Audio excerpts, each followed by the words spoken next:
want to talk about a lot of anger and a lot of rage. That's a lot of rage and anger. You're so angry, so much rage, you decide to get up on a Sunday morning and go to a church where people are just there innocently to worship and to practice their faith in a Mormon church. And you ram your church through the wall, get out, shoot, kill. Then you're so angry, such rage, you set the church on fire, and then something, whatever snapped in you, that's dangerous. But that's the world we live in. The boy that shot up the church in Minnesota the first day of school at the Annunciation School didn't even go into church. They had all the security precautions they were supposed to have. They had armed security, had the doors locked. And this fool went in, took a piece of wood and jammed the door so they couldn't get out, went through the window and shot. But that's where we are in our world. So much rage, so much anger, that people are just that mad. And we really don't know, we can't say why. Everybody can talk about why people are so angry. Jesus says in Matthew chapter 5, verse 21, it's a matter of the heart. Jesus says that the heart of man is corrupt and can become so corrupt that it leads them to want to commit murder or to kill somebody. But it's a matter of the heart. And I really wanted to talk about this in this way, that we don't have a gun problem in America. We have a heart problem in America. You say that if we got rid of guns and people couldn't own guns, it would reduce crime and people wouldn't kill anybody. Okay, what about the man who stabbed a woman on the train in North Carolina? That wasn't no gun. He had a knife. And so it's not a gun issue, it's a heart issue. That's what Jesus is really going to focus on. If we're going to solve the anger problem, the violence problem, the crime problem, and all of these problems in society where people inflict violence upon other people, where we have so much violence and death and murder, we got to deal with the heart of the problem, which is the heart of man. And so Jesus is going to talk about, you've heard it said to those in the old days or in old times, you shall not murder. And whosoever murder will be in danger of judgment. But I say unto you, whoever is angry with his brother without a cause shall be in danger of judgment. Jesus says, let's step back a minute. Murder is the act. Anger is the cause. Anger can be defined as rage.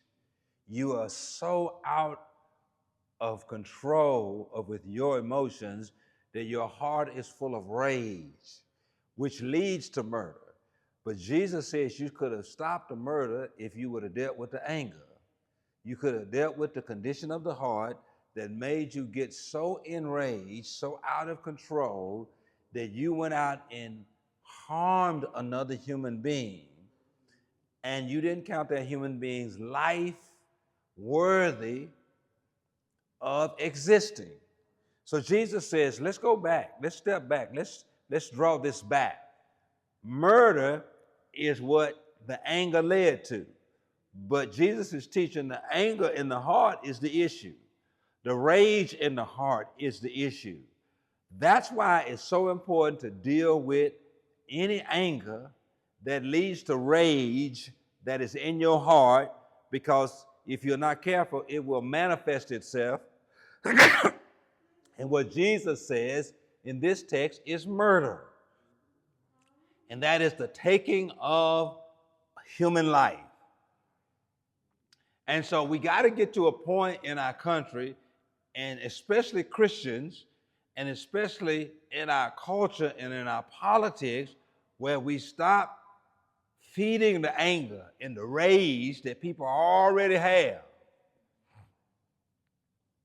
And I'm telling you, we're in that place where so many people are filled with anger and rage. But Jesus says, but I say unto you, whoever is angry with his brother without a cause is in danger of judgment.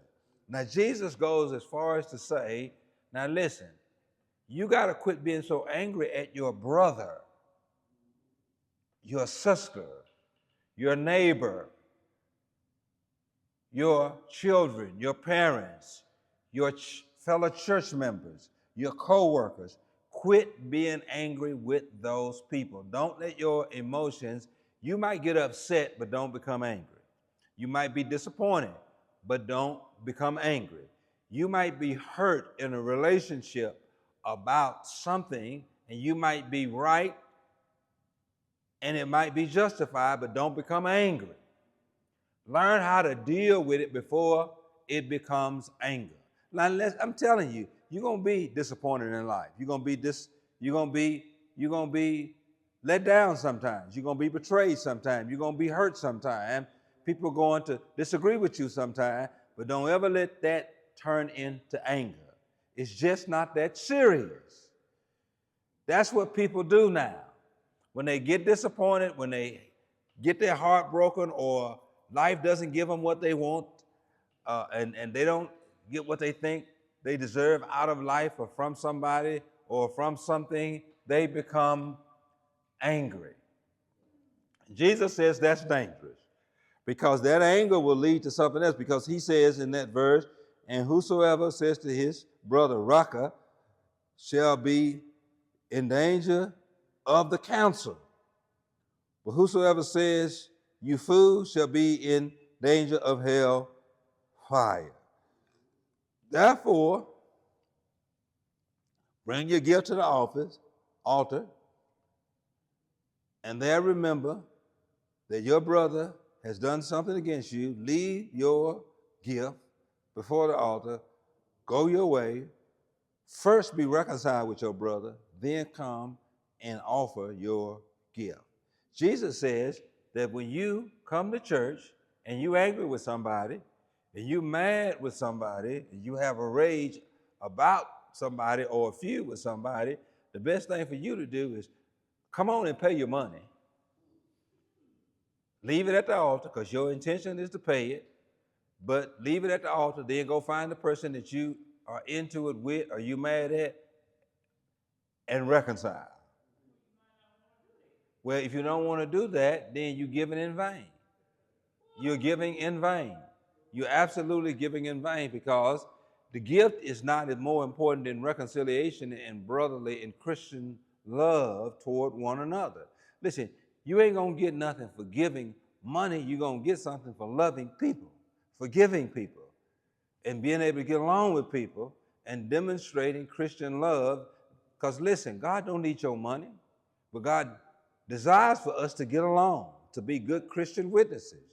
Your gifts don't mean nothing to God. You give your gifts because you understand that all of it belongs to God. And so Jesus is not putting the heavy emphasis on the gift.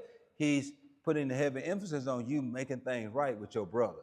That you're able to live with people, and people are able to live with you, and you have a relationship where you can be neighborly and loving and be a witness to the lost world of what it means to be a Christian. That's why Jesus says, leave your gifts. Huh? Well, it ain't on you. Your job is to listen to what the Bible says. It says, forgive us as we forgive our debtors. Once you forgive a person, it's on them. You do your job. Don't worry about other folk. You go and make it right.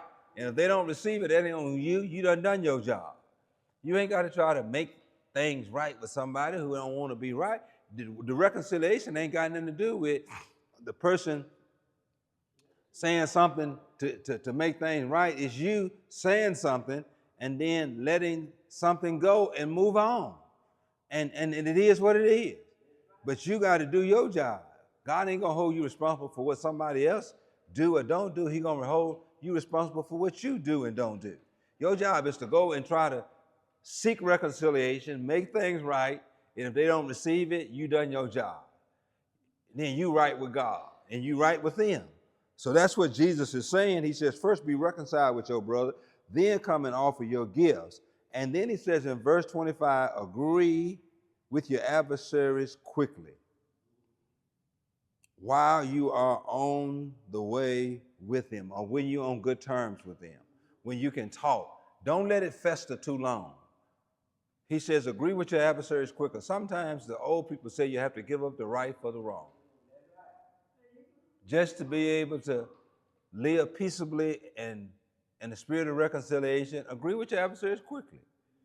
Don't sit there and try to keep the fight and the fuel burning, because, Sister Carrie, some situations you're just not going to be able to resolve. But where you can agree, but do it quickly. Agree with your adversaries quickly while you are on the way with them, or while there is an avenue, or there is conditions to where you can at least talk. You know, the longer you let something go on, the longer you go without trying to reconcile, the harder it's going to be. Because more people get involved, and then people get really stubborn in their feelings and in their emotions. You get into it with somebody at church, and then you wait 2 weeks to call them. They done told 5 people, and 5 people done told them, girl, I wouldn't say nothing else to them. So you don't do that. You get into them with church, before they walk out that door, get in their car. You ought to be able to reconcile that. But if you wait a week, they done had time to talk to 5 people, and 5 people done pumped them up. And now you ain't gonna be able to say nothing, not because they don't want to reconcile, because folks say, I wouldn't speak to it. You done got 5 or 6 other people involved. So he says, agree with your adversaries quickly while there is still time and a way to reconcile that situation, lest your adversaries deliver you to the judge. In other words, deliver you to the judge before they get somebody else involved. Try to reconcile it before it spreads and it becomes an issue that then somebody else is involved, and now somebody else has to be involved, which creates another problem. Before they take you to the judge, is what Jesus says. Try to find a solution before other people have to get involved, and then it's harder to resolve when more people get involved. I tell couples, you will resolve most of your marital conflict if you keep your marital conflict within the 4 walls of your house. Don't call your mama, your daddy, your sister, your brother, your best friend, your cousin, your uncle, your aunt. Keep it in your house. You're going to have a better chance of resolving. Jesus says the more people you get involved, the more serious the conflict has escalated, and the more difficult it's going to be to resolve it. He says before, because look at what he says, lest your adversaries deliver you to the judge, and the judge hands you over to the officers and throw you into the prison. So there's 2 other people that got involved in this conflict because you didn't agree with your adversaries quickly. A judge and an officer, and now you're thrown into prison. It's just too many people. And then now the conflict has become diluted and convoluted and complicated. When you needed to try to get this resolved, it ain't even that serious. I don't know why you want a long-term Hatfield and McCoy situation. And then he says, surely I say unto you, you will by no means get out until you pay every last penny. In other words, Jesus says the judge might order you to do something you're not able to do, you don't have the means to do, or that is beyond your ability to do in order to resolve it. And Jesus says you might not be able to do that. You might be given a burden that you could never satisfy, a debt you could never satisfy, a judgment you could never satisfy. But why let it go that far? Why not resolve it quickly? But we don't do that. We will feud forever to where we get to where we not even on speaking terms, can't even stand to be in each other's presence.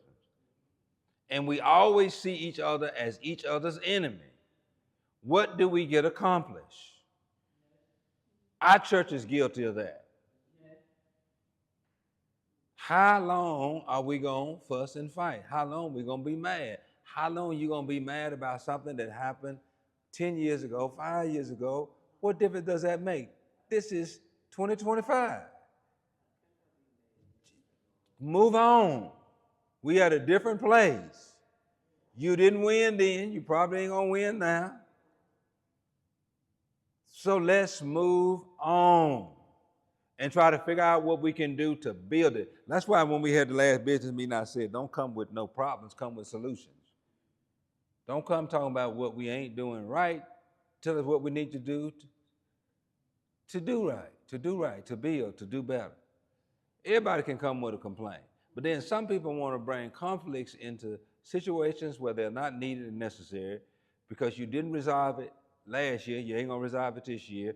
You didn't resolve it with 10 people around, you ain't gonna resolve it with 20 people around.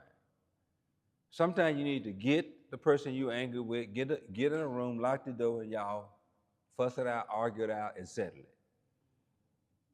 We don't do things like that. We want as many people on our side as possible. Many people on our side as possible. We want to gin up all the people that don't already like the person that we mad with. We want to gin them up, get them mad. Instead of resolve. But Jesus says, agree with your adversaries quickly. Before they go to the judge called the officer is ordered by the judge to throw you in the prison, and then there's a judgment against you that's so heavy, you will never be able to satisfy that judgment. Therefore, that relationship will never be reconciled because now you got a judgment against you that you can never satisfy, and you ain't gonna reconcile with the person that took you to court, threw you in jail. It's not gonna ever happen. It's just not gonna ever happen. It's not going to happen. Now let me tell you the thing, the couple things I see, and I'm gonna finish this lesson. A lot of people are taking anger to the grave. Got so much hell in them, so angry with people, and they the one dying.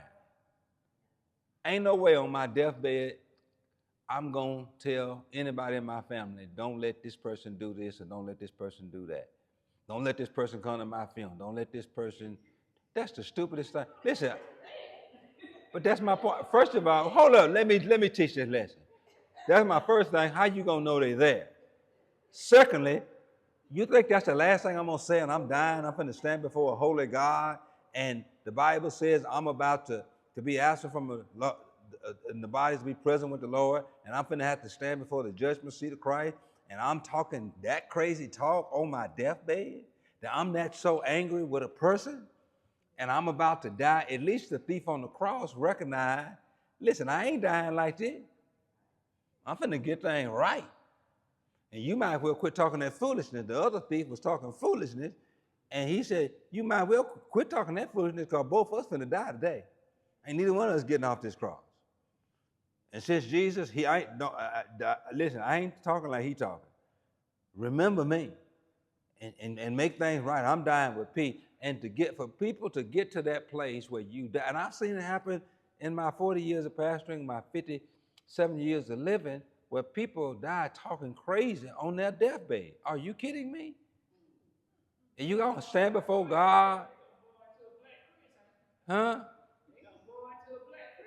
Yeah, because you can't, because Jesus said, he says, forgive us for our debts as we forgive our debtors. If you don't forgive others, your Heavenly Father won't forgive you. That's what we studied last week. That's what it says. And then the other part of that is, how can not only people die with that kind of anger and rage, how can you live with that kind of anger and rage? That you always mad about something or somebody, and anything sets you off. That you got that much anger and that much rage. Young people have it, older people have it, successful people have it, poor people have it, rich people have it, educated people have it. It's so much rage in the world today. I can tell you because I work with the court in Judge Allen's courtroom, and I'm work as a mentor to help to steer some of these people, not just children, some of these people who come into court, try to help them deal with their anger. And most people who we deal with, Aaron Washington and I, it's because it's people who are angry. Whether it's a young man, a young woman, old man, whether it's a homeless person, rich person, poor person, whether it's a black person, white person, male or female, regardless, most of the crime that's committed in society is because of anger and rage. Jesus understood it. A whole lot of people are sinning because they don't deal with the anger and the rage that's in their heart. Why are you so angry? People don't see it that way. Because that they have not reconciled and fixed that in their own heart. If you can forgive your children for the mess they do and the problems they cause you, and you gotta be around them. And they've done things 10 times worse than people that you don't even know and live with and cohabitate with and have to deal with every day. And you can forgive them. How about people that you only see once a week, once a month, or every now and then? Or really people you just see on a random, like, this is my point. I ain't finna get into no road rage situation with somebody I don't know, and about five seconds after I have a road rage incident with them, I probably never see them again. You think I'm finna get out of my car and fight somebody on the side of the road? Because there's so much anger and rage in people's heart. I'm not finna, first of all, lose my life, and second of all, it's not even that serious for me to get out of my car and argue with you about cutting me off in the road, and about 5 seconds after you cut me off, I'm gonna probably be home or at my destination. Why do you have road rage? What difference do it make? What difference do it make? It means absolutely nothing to you, because you got so much unresolved anger and issues in your heart. What does it matter? It has absolutely nothing to do with your existence. If somebody else throw up a finger, what does that mean? You finna be home at Walmart or at the bank in 5 minutes. What difference does that make? But I'm just saying, we got to get to a point where we quit letting people control our emotions. And if you keep letting people control your emotions, you will let people make you have a bad day. You can't let people make you have a bad day, because you got other challenges that you got to face. You got to go home and take care of mama, daddy, sister, brother, your children. You got to go pay your bills. You got to go cook and clean, mow your yard. That is too much of unnecessary wasted energy on something that really does not affect your life, your livelihood, and your existence. We live in a world with so much rage, so much anger. And I keep trying to explain to people, you don't know how bad of a day a person is having. Just drive on, move on, and just let it go. Because it's not that serious. Because you'll find yourself getting shot at, beat up, or somebody trying to run into your car, and it really wasn't even that. Just go on. Walk away. Sometimes it's best to just walk away, move on. It's not that your life is worth, your life is worth more than getting cut off in traffic. Your life is worth more than you arguing with somebody because you driving too slow and they in a hurry. Let them pass you. It don't matter. Don't get into a situation where you put your life at risk, other people's life at risk, because somebody else's anger. Jesus says, if they want it that bad, let them have it. If they in that bigger hurry, I pulled over. People can tailgate me and blowing, I just pull over. I'm not finna drive even slower. You in that bigger hurry, I'll pull over and let you have it. Because I want to make it home, and I'm in a good mood. I'm listening to my music. I'm doing my own thing. If you in that bigger hurry, I'll pull over and let you go on around me. But I'm not fishing to follow you to the grocery store or the gas station. I ain't gonna let you follow me to the grocery store. Because if I see you pulling in where I'm pulling in, I'm gonna keep on moving. I'm not finna get out of my car and argue. I don't know whether you got a gun or not. And so I'm telling you, we live in a time where there's so much rage, so much anger, and ain't none of y'all got any children living at home. Imagine how angry these little boogers is. Boy, you ain't giving your grandma no trouble, do you? Oh, it's the other one, ain't it? But that's the point. But see, and then people got to realize circumstances in life will cause you to be angry. Some of those situations and circumstances you put yourself in, some of them you have nothing to do with. But you don't have a right to take out your anger on other people. You ain't got the right, because your life is not what you think it is, to take out all your anger on me. Because you mad, you want my life to be bad, and you want to take out your anger on me. I hang up on you in a minute. You start hollering and arguing too much. I go outside. And somebody in my house the other day, they got the fussing and can on. I said, look, out. You ain't coming to my house and arguing with me. And don't argue. You're not finna argue with me in my house. This is a place of peace. I got this little place outside of my house where I smoke a cigar and just enjoy and read the paper. And I got an umbrella and 2 chairs, and it's called my Zen Zone. I got my flowers. And one of my neighbors walked up, and they got to talking about their life, their job. I said, wait a minute, hold. You got to go. This is a Zen Zone. Come and talk about life. I am not the complaint office. I'm not a therapist.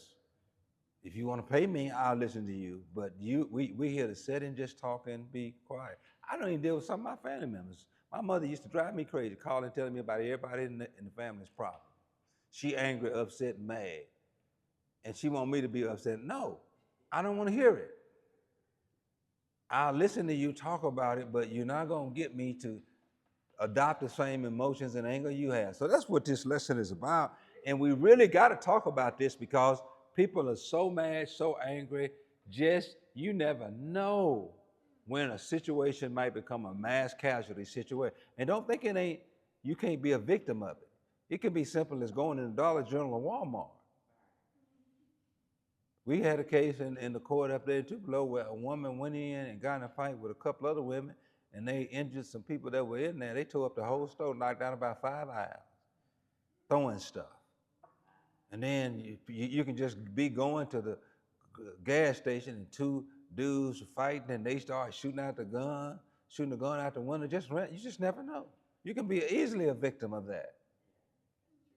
You just never know. It's because people are so on. And one of the reasons why they are on the edge, Jesus says they have uncontrolled, unchecked rage in their heart.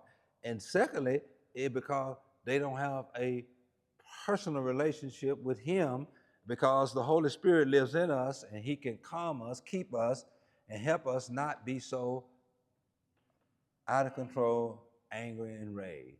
Now listen, I bet you 5 things this morning that probably done gave you enough energy to be angry and upset. You just think some things some folk done, but you didn't let it get to you. You came on out to the house of the Lord anyway. Okay, quick question. Why are you angry? You live by yourself. Y'all getting a fixed income and a check. Why you letting anybody bother you? You shouldn't be worried about your kids, your grandkids, your great-grandkids, your brothers, your sisters. If they making it, that's on them. You'll give them something if you can. If you ain't gonna worry about it. But you ain't finna let anybody disturb your peace. You're gonna live with peace and you're gonna die in peace. My mother-in-law, I just done her funeral, Janice McCoy. She just passed away, and her daughter-in-law, they wasn't getting along, and then some of her grandkids and her and her son wasn't on speaking terms. But she told him when she left the hospital, I want to go and die in my son's house. And he was so humbled by the fact that they wasn't getting along, and him and his wife didn't get along, that she wanted to come. And so she came, and before she died, she made peace with everybody. Her daughter-in-law took care of her, and her son reconciled her, and her son's grandchildren, they all reconciled. It's a beautiful thing. And me and my ex-wife was talking about how she brought the family together through her death, and she lived there about 2.5 months. but she brought them all together and died, reconciled with her son, reconciled with her daughter-in-law, reconciled with her grandchildren, and then helped to reconcile my ex-wife and her brother, got them all in the same room, and they all stood there around her grave. Around as she was dying, she brought them together. She died with peace, because that's really what she was waiting on. She was holding on to life to make sure they was gonna be okay. That's what most people who really have a good heart, they don't want to die until they know peace is among their children and grandchildren. Who wants to die and siblings are arguing? People can't get along. So that's what she does. So you gotta, and she reconciled all of that. And that's what Jesus is talking about, this reconciliation. So I really wanted to talk a little bit about that. And so